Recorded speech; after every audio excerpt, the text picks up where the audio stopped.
속에 사는 사람들은 이야기를 하지 않는다. 사막에 사는 사람들은 다른 사람의 이야기를 듣지 않는다. 왜냐하면 그들의 고통을 들으면 나눠야 한다는 사실을 이미 알고 있기 때문이다. 안녕하세요. FM 영화음악의 정은임입니다. 앞서 읽어드린 글은 서울 어느 대학교 강의실 벽에 쓰여진 낙서인데요. 혹시 이런 도시 속의 사막에 서 계신 분 계신가요? 슬픔을 나눌 데 없고 아픔을 같이 할 리가 없으신 분들이요. 여러분이 만약 그렇다면요. 먼저 다른 사람의 고통에 눈을 돌려보세요.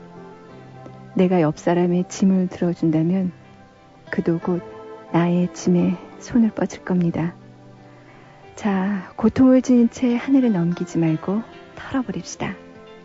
올해 마지막 주말밤입니다.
영화 149의 콜럼버스 중에서 Conquest of Paradise 오리지널 사운드트랙으로 들으셨습니다. 그동안 크리스마스 카드 많이 왔는데요. 이건 조금 늦게 도착했어요. 서울 강남구 개포동 현대아파트에서 차소연 씨. 안에다가 굉장히 사연을 많이 적어주셨는데요. 정신없게 그림도 그리고 그래서 제가 읽기 조금 힘들었어요. 여하튼간에 고맙습니다. 그리고 바로 이 시간에 바로 옆에 어딘가에서 이 방송 듣고 계시겠네요. 여의도에 계시는 임희정 씨. 여의도여고 2학년 4반이라고요. 졸립지만 끄란 그림과 함께 사연 적어주셨네요. 고맙습니다. 자, 여러분 12월의 마지막 주말 FM 영화음악과 함께 하십시오. 잠시 후에 뵙겠습니다. 사춘기는 벅찬 그리움, 립스틱, 하이힐, 매니큐어, 그리고 사랑에 조금씩 눈떠가는 소녀들을 위한 세 편의 작은 사랑 이야기. 오렌지 향은 바람을 타고 언니는 신부, 사랑을 처음 만날 때 도서출판 미래향이 펴냅니다. 남학생은 몰래 보세요. 신세대 펜시 크리아트. 넌 온통 크리아트구나. 그럼 문구용품은 기본이고 생활용품, 장식용품도 모두 크리아트야. 어쩜 이렇게 우리 느낌을 꼭 집어낼 수 있을까? 그러니까 바른 손이지. 신세대 펜시의 모든 것 크리아트. 여드름 박사들이 다 모였네. 여드름 치료엔 뭐가 제일이야? 끈기 있는 치료가 제일이야. 천만에 전문가와 상담하는 게 제일이야. 아젤리아. 잠깐, 모두 다 맞아. 하지만 피부를 사랑하는 게 제일이야. 아참, 새로 나온 아젤리아가 있었지. 여드름 치료엔 피부를 사랑하는 아젤리아. 한국 쉐링. 대학에 가? 말아? 직장을 옮겨? 아니면 직업을 바꿔볼까? 17에서 25까지. 갈등이 17에서 기로에선 25가지. 나의 길을 찾기 위해 지금 챙겨둬야 할 모든 것. 17에서 25까지. 도서출판 도설. 여자 편도 있죠? 미래의 달색에는 여자 하나에 남자가 글쎄 둘이래. 별의별 결혼 풍속이 다 있어. 소설 다른 무자비한 밤의 여왕. 인간보다 더 인간적인 컴퓨터. 우리의 상상력은 어디까지일까? 소설 다른 무자비한 밤의 여왕. 오늘 만나보세요. 도서출판 입세. 우리들만 아는 이야기 순분예술학교. 사랑과 자유가 있는 순분예술학교. 제1부 사랑대달부 눈물 같은 느낌표. 제2부 인생연습장 행복의 물음표. 정지우 기획소설 순분예술학교. 서점이 있습니다. 도서출판 고려원. 4년 동안 기다려온 본조비의 새 앨범 Keep the Faith.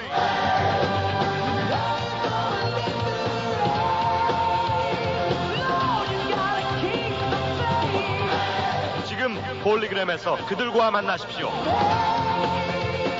폴리그램. 맥가이버 배원성입니다. 저는 요즘 머리 아플 때 스파맥을 먹습니다. 효과 좋죠? 휴대용 포장이라 간편하죠. 두통, 치통, 생리통에 새로 나온 스파맥. 이제 두통엔 일양약품 스파맥입니다. 20살 치곤 너무 평범하다고 생각지 않으세요? 지금 바꿔보세요. 에띠야. 20살 감성의 파운데이션 란제리. 사랑의 피너스. 세계를 침묵시키는 범죄의 공포. 미스테리의 거장 토머스 에리스가 그린 양들의 침묵. 감동을 증폭시킨 또 하나의 소설 레드 드래곤. 화제의 베스트셀러 양들의 침묵. 레드 드래곤. 서점에 있습니다. 도서출판 고려원.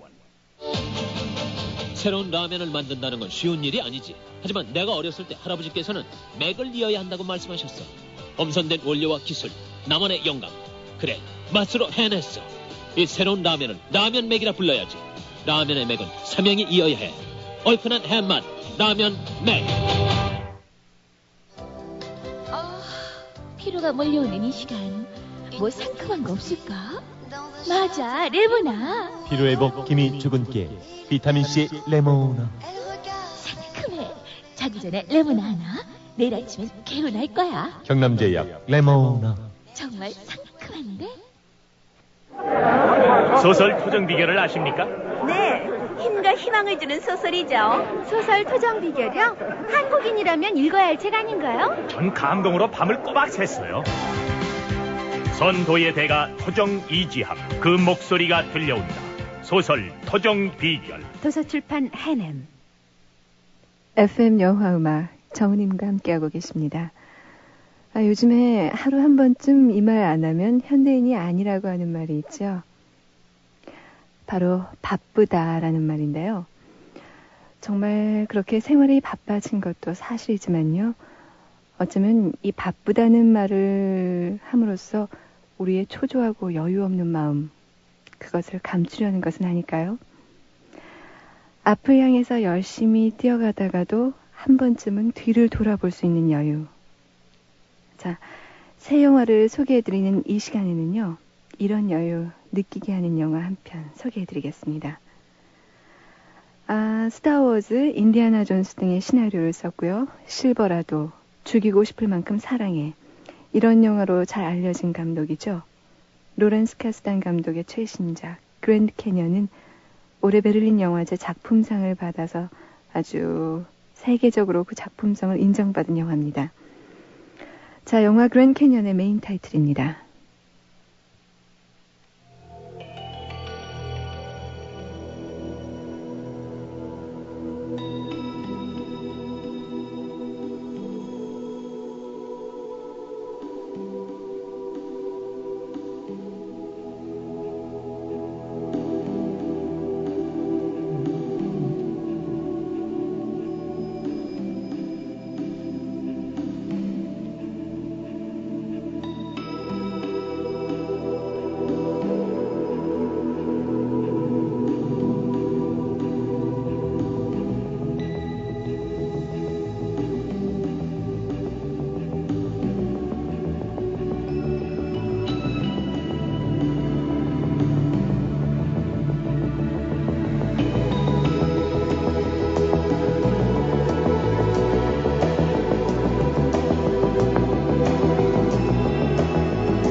영화 그랜드 캐니언의 메인 타이틀이었습니다.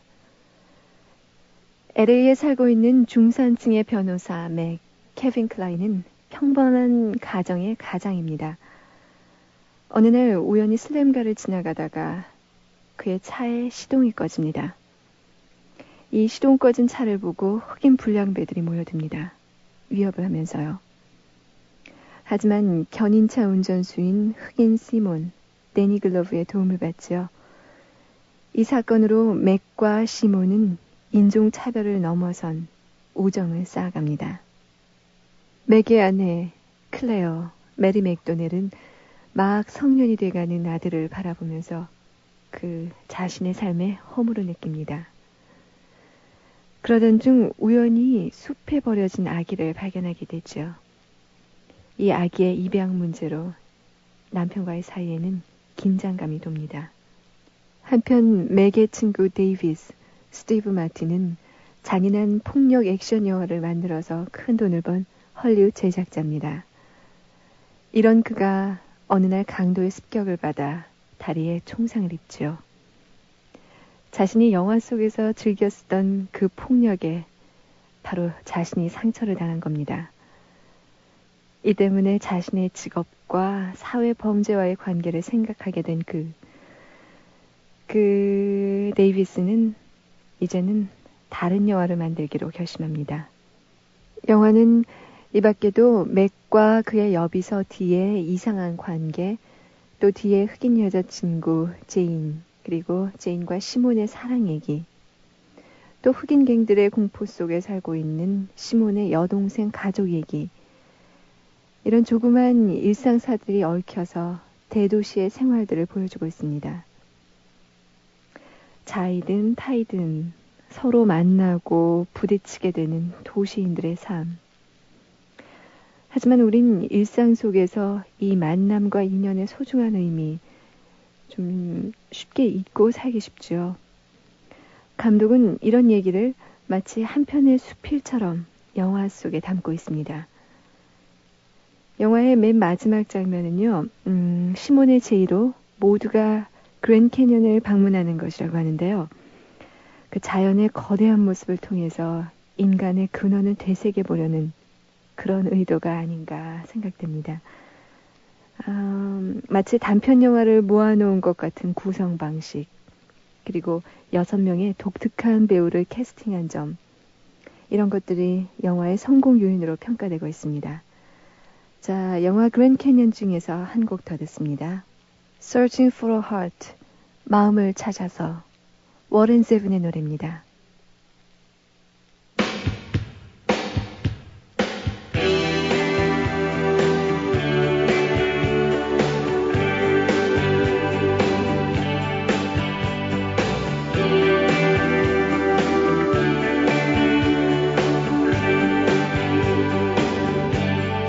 Darkness in the morning, shadows over land. Certain individuals aren't sticking to the plan, and I'm searching for a heart, searching everyone. They say love conquers all. You can't start it like a car, you can't stop it with a gun. Leaving in the evening, traveling at night, staying inconspicuous, I'm staying out of sight, and I'm searching for a heart, searching everyone. They say love conquers all. You can't start it like a car, you can't stop it with a gun. They tell me love requires a little standing in line, and I've been waiting for your love for a long, long time. I've been pacing the floor, I've been watching the door. Meanwhile I'll keep searching for a heart.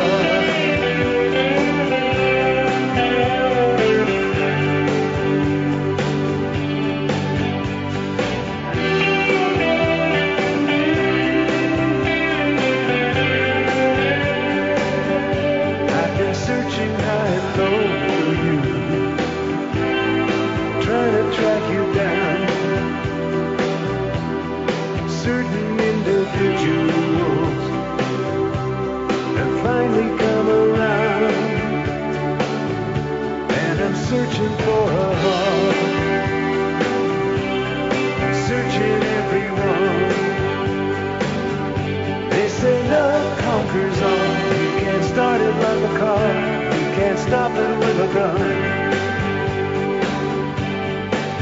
They tell me love requires a little standing in line, and I've been waiting for your lover for a long, long time. I've been pacing the floor, I've been watching the door. Meanwhile, I'll keep searching for a heart, searching everyone. They say love conquers all. You can't start it like a car, you can't stop it with a gun. Searching for a heart,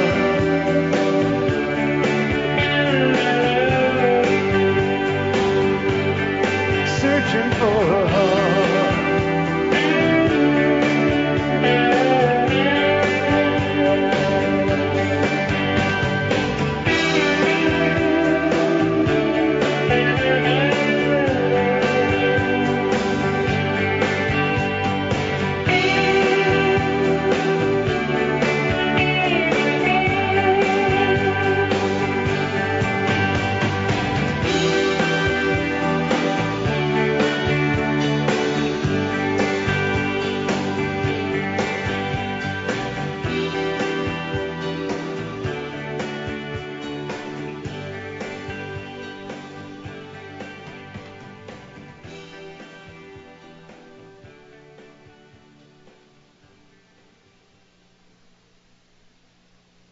워렌 제븐이 부른 Searching for a Heart, 영화 그랜드 캐니언의 삽입곡이었습니다.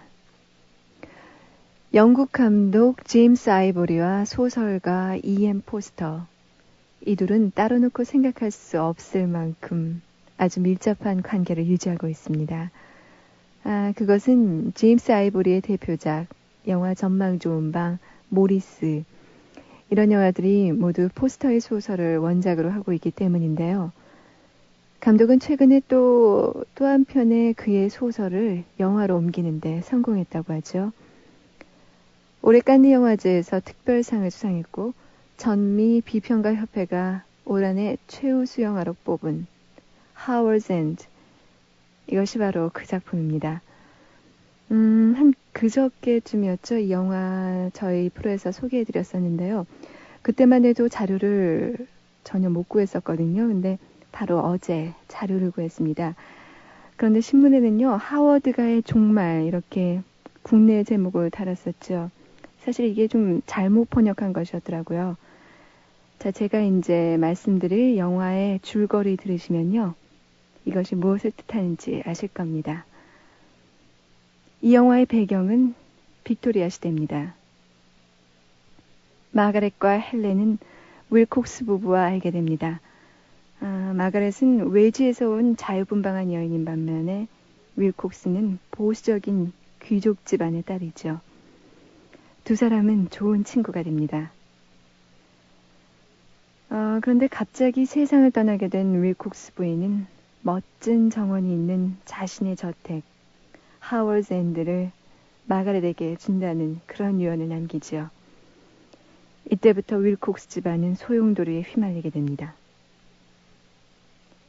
이제껏 포스터와 제임스 아이보리가 추구해오던 작품 세계는요, 한마디로 전통과 새로움의 충돌, 그러니까 진보주의와 보수주의의 만남이나 마찰, 이렇게 말할 수 있겠는데요.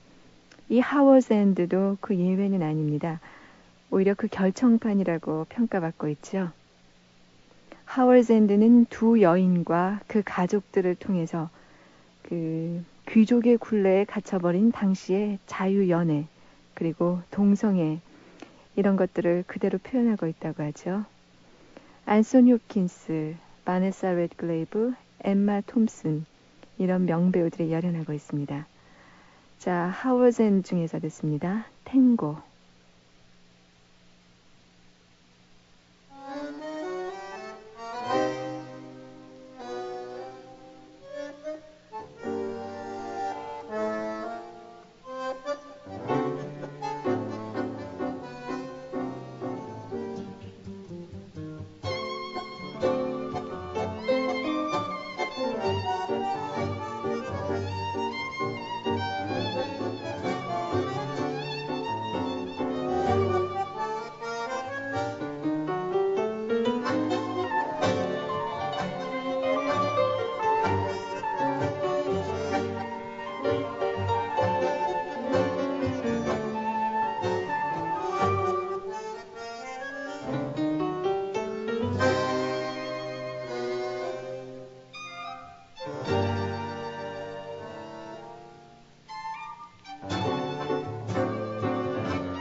예, 오늘 이 시간 영화의 새로운 해석을 도와주는 영화평론가 정성희 씨 나와 계십니다. 안녕하세요. 안녕하세요. 예, 오늘 정성희 씨 모시고 하는 12월 92년의 마지막 날인 셈이네요. 네. 그렇죠. 자, 오늘은 어떤 영화로 이 12월 92년을 장식해 주시겠어요?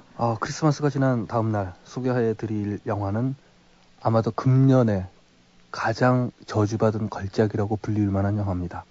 어떤 영화입니까? 네.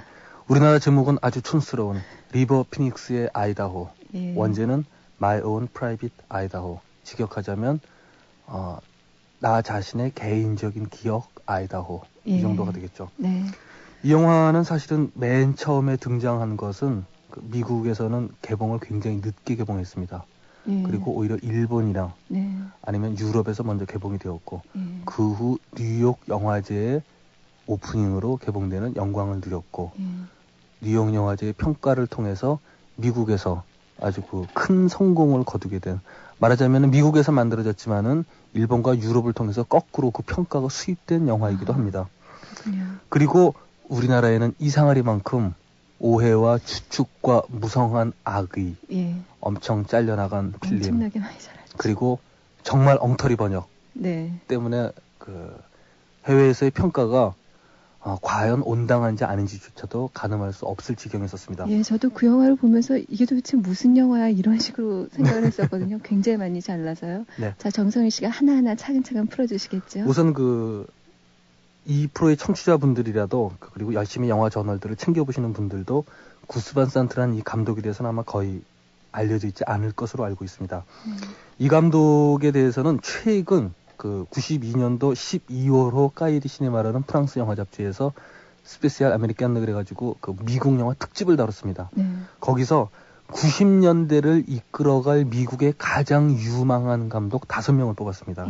그 5명이 뽑힌 감독이 금년에 비디오로 출시된 것 중에서 가장 이런 속된 표현이 어떨지 모르겠지만 정말 추천하고 싶은 의미에서 화끈한 영화 보이즈 앤 후드를 완성시킨 존 싱글턴, 그리고 내년 아카데미상에서도 다수 부문 노미네이션 될 것이 확실한 그랜 로즈를 찍은 제임스 폴리, 또 우리에게는 평가를 받지 못했지만은 그러나 역시 베스트 감독임을 자랑하는 배트맨2 에드워드 가이손의 팀 바튼, 그리고 흑인 감독이자 스파이크리와 한번 겨눠볼 만한 감독이라는 금년에 One False Move라는 영화를 찍은 빗나간 행동이겠죠. 네, 전부 NBR에서 선정한 우수 영화 속에 들어간 영화들이네요. 네. 아까 전에 글렌 로스, 로스랑 이거나. 네.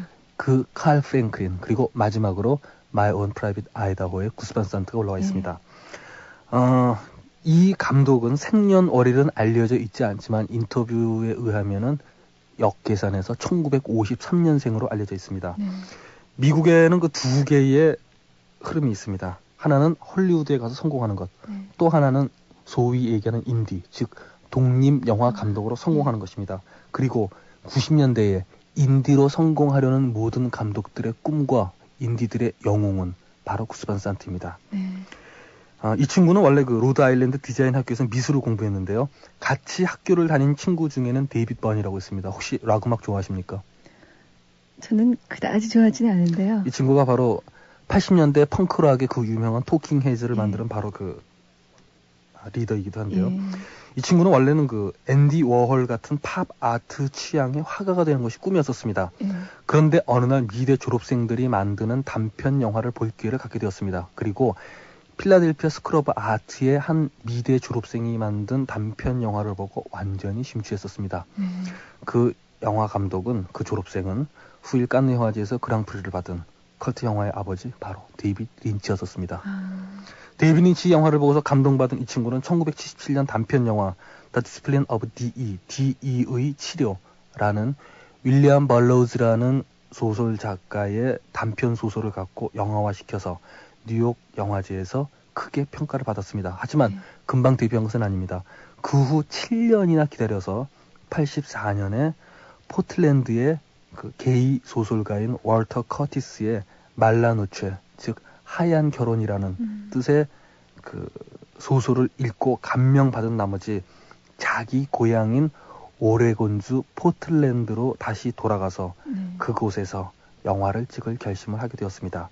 포틀랜드는 잘 알려진 대로 군사시설 많고 시멘트로 뒤덮여 있고 인근 산업이 없어서 살기에 아주 어려운 동네입니다. 하지만 구스 반 산트는 얘기합니다. 마치 데이비드 크로넨버그가 자기 영화를 찍기 위해서 토론토로 돌아가고 에밀 쿠스트리차가 거듭 자신의 고향 사라예보로 돌아가는 것처럼 나는 내 고향에서 시작하겠다라고. 그리고 89년 두 번째 영화 드럭스토어 카우보이, 즉 약국의 카우보이라는 영화로 결정적인 평가를 받게 되었습니다.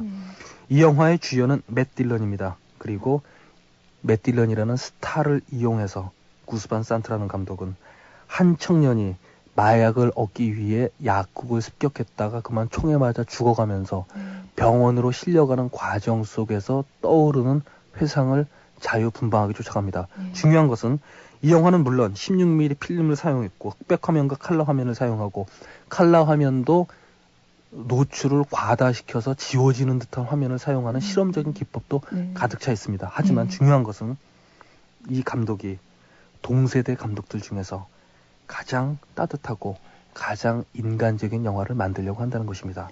그렇죠. 일탈자, 사회 일탈자라든지 소외된 사람들을 조금은 따뜻한 눈으로 보는 것 같아요. 네, 맞습니다. 약국의 카우보이도 그렇고요. 네. 오늘 그리고 구스 반 산트는 그래서 아웃사이더들의 대변자라는 평가까지 받고 있습니다. 네. 그런데 바로 이 세 번째 영화, 그리고 구스 반 산트의 최고 걸작이라고까지 불리우는 이 아이다호라는 영화를 우리가 이해하기 어려운 점이 하나 있습니다. 그것은 한국에서 이른바 동성 연애 문화에 대한 대단한 편견을 갖고 있기 때문입니다. 네, 그렇죠. 글쎄요, 근데 우리가요, 열린 마음으로 사물을 보려면요, 그 영화라는 것도 단순히 우리가 나의 삶 속에서 그냥 영화를 보는 것이 아니라 여러 가지 문화, 그리고 여러 사회, 여러 사람들이 존재한다는 그런 전제하에서 영화를 본다면요, 조금 마음을 이렇게 넓게 가지고, 그리고 어떤 게이 문화라든지 그 밖에 우리가 좀 금기시하는 것에 대해서도 편견 없이 보는 것이 중요할 것 같아요. 이 아이다호도 마찬가지일 것 같죠? 맞습니다. 감독도. 그리고 바로 그것이 최고의 영화 관객의 태도입니다. 사실은 게이 필름이라든가 레즈비언 시네마들이 80년대에 꾸준히 성장해온 것은 사실입니다. 그리고 이것이 90년대에 소위 얘기하는 뉴 키어 시네마라고 부르는데 직역하자면 예민한 영화, 아주 이상한 영화, 급진적인 영화, 번역 정도가 되겠는데, 이 프로의 청취자분들은 이 단어를 기억해 두십시오. 아마도 이 말은 80년대에 누벨 이마주라는 단어만큼이나 90년대에 가장 중요한 영화 단어 중에 하나가 될 것입니다. 구스 반 산트는 그 자신이 00년이 고백하는 게이이기도 합니다. 그런데 그는 아주 특별한 작업 방식을 갖고 있는데, 일단 작업에 들어가면은 전 스텝진이 함께 지하실에 들어가서 처음부터 마지막 장면까지 토의가 끝나고 같이 영화 찍을 스텝진들을 납득시키지 않으면 단 한 커트도 안 찍는다고 합니다. 그리고 영화제에서 인터뷰 사양하는 것으로도 유명합니다. 구스 반 산트는 이 아이다호를 자신의 밀라노체 그리고 약국의 카우보이와 함께 포틀랜드 3부작의 마지막 영화이라고도 얘기하고 있고, 또 인터뷰에서 자기가 가장 사랑하는 영화라고도 얘기하고 있습니다. 영화가 시작합니다. 마이크는 고속도로 한복판에 서 있습니다. 물론 마이크 역엔 리버 피닉스가 나오고 있습니다. 그는 자신이 어디로 가야 하는지 그 자신도 모릅니다. 다만 그는 아주 이상한 병을 하나 갖고 있습니다. 소위 얘기하는 기면 발작증이라는 나르코펠리틱 스포츠라는 병인데요. 갑자기 수면이 몰려와서 그냥 그 자리에서 기절하듯이 쓰러져서 자는 긴장하거나 막 그럴 때 그러는 거죠. 그런데 이 영화는 아주 묘하게도 마이크가 고속도로에 쓰러져서 잠깐 잠든 사이에 벌어지는 꿈인지 아니면 꿈에서 깨어나 어떤 도시에 갔다 다시 돌아오는 얘기인지가 분명치가 않습니다. 마치 영화를 일종의 백일몽 상태로 찍으려고 결심을 한 것인데요. 영화가 시작하면 얘기합니다. 나는 도로 감식가다. 모든 길을 맛볼 것이며 이 길을 따라 세상 끝까지 가볼 것이다 라고 얘기합니다. 그런데 여기서 한 가지 오해해서는 안 되는 것은, 이렇게 얘기한다 하더라도 이 영화는 로드무비는 아닙니다. 오히려 구스 반 산트는 자기 영화를 보이지 무비, 즉 여행 영화라고 불러달라고 얘기합니다. 여행가는 길을 따라 가지만 그 어느 곳에 머무르려고 노력하는 사람입니다. 그리고 로드무비의 주인공들은 그곳을 그저 스쳐 지나가는 사람들에 불과한 것입니다. 즉 구스 반 산트는 머무르는 곳에 사랑을 가져달라고 얘기하는 것입니다. 마이크는 남자들에게 몸을 파면면서 살아가는 남자 매춘부입니다. 그리고 우연한 방황 속에서 스코트를 만나게 됩니다. 영화는 유머에 가득 차 있습니다. 이 웃지 않을 수 없는 장면을 관객들이 아무도 웃지 않는 것을 보고 전 굉장히 당황했었는데, 마이크가 게이 잡지 책방에 들어가는 장면이 하나 있습니다. 그 잡지들에는 마이크가 바라보는 거에 따라서 표지에 마이크의 얼굴들이 계속 실려 나오고 있습니다. 그런데 그때 깔리는 음악이 기억나십니까? 아니요, 저는 기억이 안 나네요. 바로 마돈나의 음악이 흐르고 있습니다. 그래요? 근데 마돈나 하면은 또 자기의 육체를 남자처럼 만들어서 보디빌딩을 해서 자기 신체를, 즉 여자 아놀드 슈왈제네거라고 불리우는 별명다운 그 자기 이미지를 만들어낸 여자 가수인데, 게이와 이른바 남자가 되려는 여자의 이미지를 그렇게 믹스처시키는 요 장면이 어떤 점에서 아이디아호의 첫 장면부터 마지막 장면까지를 관통하는 구스 반 산트의 사고방식이기도 합니다. 스코트는, 즉 키아누 리브스가 이 영화 속에서 스코트 역을 맡고 있는데요. 그 한 가지 제가 첨언하자면은 키아누 리브스, 커누 리브스 발음이 굉장히 많은데 헷갈려요. 미국 내에서도 이 발음이 헷갈리는 모양인지 그 영화 잡지에 키아누라는 발음을 소개하면서 발음하실 때는 K-E-E-A-U-N-U 키에누라고 발음해달라고 얘기하고 있습니다. 하여튼 스코트는 바로 그 이 도시 시장의 아들입니다. 그는 아버지를 부정하고 이 도시의 가장 하층민들, 그래서 이 도시에서 아버지의 법과는 전혀 다른 법 속에서 살아가는 사람들과 함께 살아가고 있습니다. 그에게는 아버지보다 더 존경하고 사랑하는 방랑자 마피전이 있습니다. 그런데 마이크와 스코트의 두 사람의 가정을 곰곰이 뜯어볼 필요가 있습니다.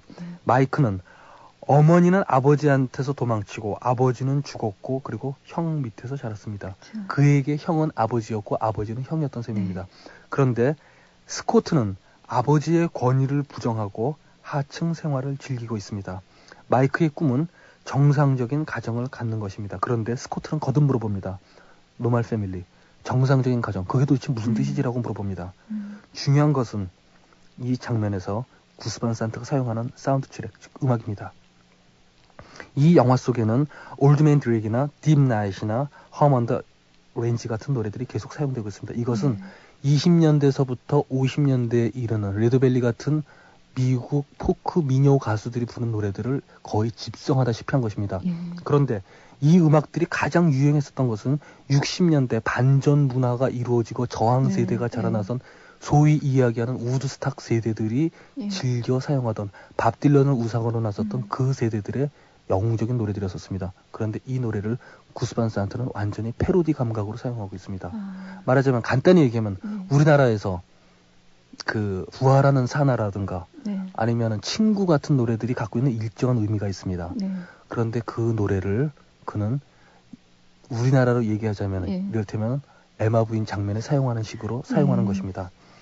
구스 반 산트는 이 영화를 아주 심각한 의미로 웨스턴 영화의 주인공이 셰익스피어 드라마의 세계를 찾아가는 이야기라고 얘기하고 있습니다. 보십시오. 마이크는 즉 이것이 외국 영화를 읽어내는 데 있어서 아주 어려운 점들이기도 한데 마이크는 자신이 어디서 와서 어디서 가는지 알지 못합니다.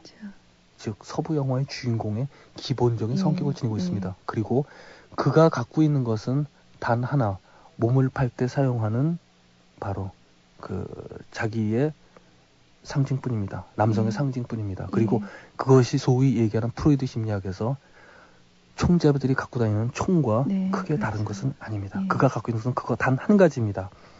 서부 영화의 주인공은 그런데 로맨스보다 우정이 먼저입니다.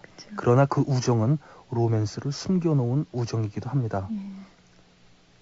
마이크는 로맨스가 바로 우정이고 우정이 바로 로맨스인 게이입니다. 그리고 이것은 아메리칸 드림이 붕괴되어 가는 것을 마이크에게 하나 모아놓은 것이기도 합니다. 그런데 이 주인공이 어떤 고장을 통과해서 이른바 통과 제의를 경험하게 되는데 그가 통과하는 세계는 셰익스피어 희곡의 헨리 5세라는 희곡의 제1막입니다. 아주 그 인터뷰에서는 구스반 산트 경우는 대놓고 예. 자기는 이 일막을 옮기고 싶었다는 얘기를 하는데요. 예. 헨리 5세의 희곡에 정말 이해할 수 없는 이상한 인물이 하나 등장합니다. 예. 그 인물은 바로 팔스타프라는 인물인데요. 예. 팔스타프라는 인물에 대해서는 얼마나 많은 사람들이 관심이 있었던지 영화 천재로 알려진 오슨 웨일즈가 예. 팔스타프라는 영화를 찍었을 정도인데, 이 팔스타프는 그 헨리 5세가 망나니 시절이었었던 시절, 그래서 아버지에게 거절하고 나와서 혼자 살던 시절, 아버지 이상으로 그에게 중요한 사람이 있었습니다. 즉 정신적 아버지였었던 것입니다. 네. 그런데 헨리 5세가 왕위에 등극하면서 그는 팔스타프를 신하로 부리고 심지어 나중에 왕의 법으로 그를 사형에 처해버립니다. 네. 자, 팔스타프의 별명은 희곡 속에서 뚱보 비둘기였었습니다. 그리고 이 밥의 이름은 밥 피전입니다. 예. 뭔가 많이 그렇죠. 비슷하지 않습니까? 예, 예. 이 스코트와 밥, 그리고 스코트와 아버지의 관계를 스코트를 사랑하는, 번역으로서는 좋아한다고 나와 있지만 예, 예. 사랑하는 마이크는 끝까지 이해할 수 없습니다. 스코트는 두 명의 아버지를 가지고 있는 셈입니다. 마이크는 아버지와 형, 그 이중 역할 속에서 자기 아버지를 갖지 못하고 있습니다. 즉, 이 의미는 마이크는 스코트의 가정 내로 편입할 수 없다는, 노멀 패밀리를 가질 수 없다는 의미이기도 하지만, 더 심각한 의미는 아메리칸 드림과, 즉 200년의 역사에 불과한 이 아메리칸들의 꿈이 유럽의 로맨티시즘 사이에는 메울 수 없는 그 간격이 있음을 보여주고 있습니다. 그래서 마이크는 스코트와 하나가 되기 위해서 마이크를 따라 마이크를 떠나간 네. 어머니를 찾아갑니다. 예. 그런데 그 어머니라는 존재를 찾아서 유럽의 근대 문명의 기원인 로마까지 찾아갑니다. 로마는 잘 알려진 대로 르네상스의 기원이기도 합니다. 예. 그런데 비극은 당연히도 그 유럽 한복판에서 마이크는 소외되고 스코트는 자신의 자아를 찾아내는 것입니다. 아메리칸 드림은 붕괴되고 유럽은 낯선 곳이 되어버립니다. 이어지는 마지막 장면이 약혼입니다. 스코트는 이제 두 명의 아버지의 장례식을 치릅니다. 한 명은 시장이었었던 친아버지고 또 한 명은 거지왕이었던 정신적 아버지입니다. 구스반 산트는 이 장면을 심각하게 봐달라고 얘기합니다. 이것은 두 명의 장례식인데 이 두 명은 로널드 레이건과 조지 부시의 장례식이었다는 것입니다. 즉, 그런가요? 자신은 예. 카리스마적인 로널드 레이건도 싫지만 예. 관료적인 조지 부시도 싫고 그들이 우리 아웃사이더들을 위해서 해놓은 일이 도대체 무슨 일이냐고 반문하는 것입니다. 그래서 한쪽에서 엄숙한 장례식이 벌어지는데 고작 몇 미터 떨어진 곳에서 벌어지는 장례식은 웃고 춤추며 예. 축복하는 장례식입니다. 그리고 그때 흐르는 노래는 미국의 애국 민요인 The American Beautiful입니다. 그리고 영화는 다시 첫 장면으로 돌아갑니다. 그는 또다시 어디론가 실려갑니다. 그런데 마이크는 도로 감식가입니다. 하지만 기면 발작증으로 쓰러진 마이크의 신발을 그 누군가 가져가 버립니다. 그리고 이어서 또 한 차가 마이크를 실어갑니다. 도로 감식가인 마이크가 신발을 잃어버렸으니 그는 더 이상 도로 감식가가 될 수 없다는 것을 뜻하는 것이기도 합니다. 구스반 산트는 자신의 포틀랜드 3부작을 이렇게 끝내면서, 하지만 그것을 끝내지 않고 그 마지막 끝을 열어놓은 구조로 마치면서 그 누가 와서 이 여행을 끝없이 계속하길 바란다는 얘기를 덧붙이고 있습니다. 이쯤 되면 이것이 어찌 아웃사이더들에 대한 사랑이라 말을 하지 않을 수 있겠습니까? 구스반 산트에 대한 기대는 점점 더해지는데 93년 초에 이븐 카우걸 겟 더 블루스라는 영화가 곧 개봉될 예정이라고 합니다. 제작은 그 유명한 마틴 스콜시지입니다. 그리고 93년에 가장 뜨거운 영화 중에 한 편이 될, 만일 91년에 JFK가 있었고 92년에 멜컴 X가 있었다면 93년에 그 자리를 차지할 만한 더 메이어 오브 카스트로 스트리트, 카스트로 거리의 시장이라는 영화가 곧 작업에 들어갈 예정입니다.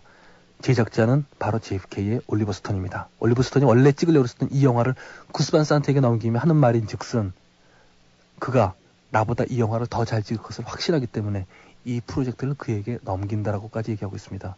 구스반 산트는 영웅이 되는 일만 남았습니다. 예, 근데 방금 소개해 주신 그 영화요, Mayor of the Castro Street이라고요? 네. 그 영화는 어떤 내용인가요? 존 F 케네디, 멜컴 X에 이어서 60년대에 유명했었던 인권 개의 운동가의 전기에 관한 얘기입니다. 이 사람도 역시 암살로 죽었습니다. 예, 정성희 씨 오늘 아이다호에서 새로운 영화 읽기를 가르쳐준 거에 대해 정말 또 감사드려야겠네요. 네, 감사합니다. 그리고 저는 내년에 뵙겠습니다. 청취자 여러분들 새해 복 많이 받으십시오. 예, 내년에 뵐게요. 자, 아이다호 중에서 캐틀콜, 에디 아놀드의 노래입니다.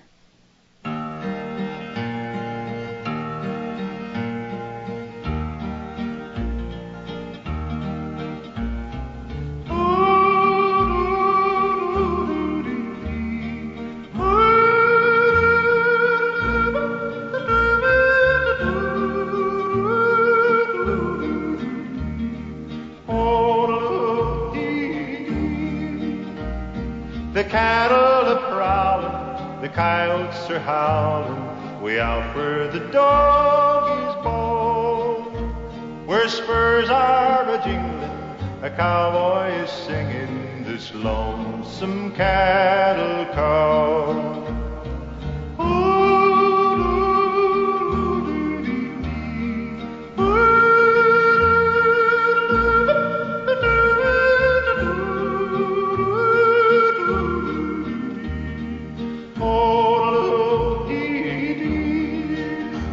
He rides in the sun till his day's work is done, and he rounds up the cattle each fall.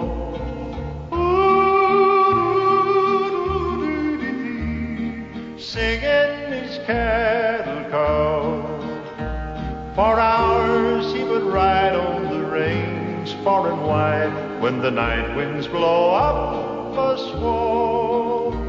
His heart is a feather in all kinds of weather. He sings his cattle call.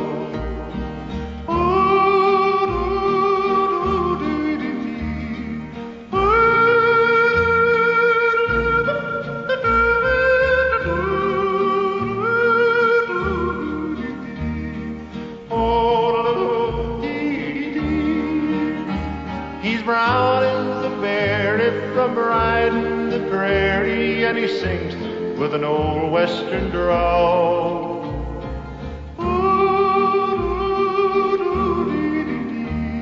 Singing his cattle call.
I don't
영화 아이다호 중에서 캐틀콜, 이어서 들으신 곡은 영화 라밤바 중에서 로스 로보스가 부른 나나였습니다.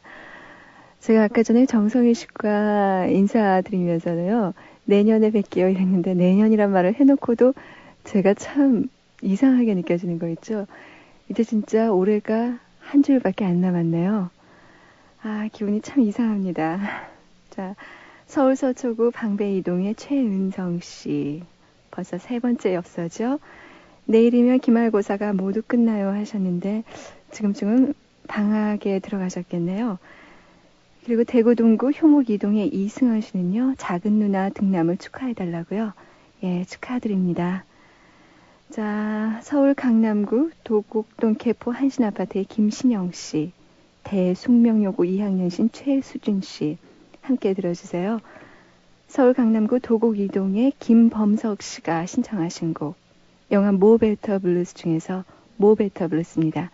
이 노래와 함께 저는 인사드릴게요. 편한 밤 되세요.